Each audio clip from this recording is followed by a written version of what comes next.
welcome back to our channel.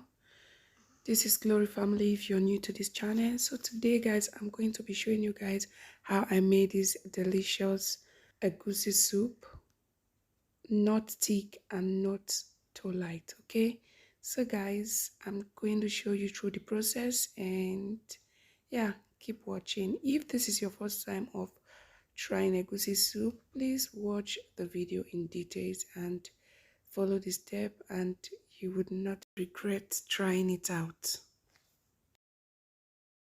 So the first thing we have here, we have our mixed meat, which is our tripe.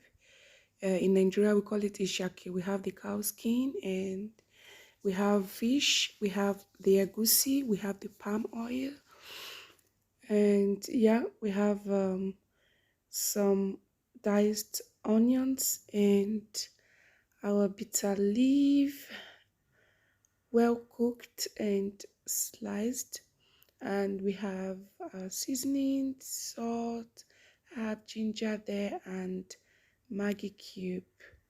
Okay guys, let's go into the cooking process. We have my crayfish and pepper mixture. Let's go into the cooking process now.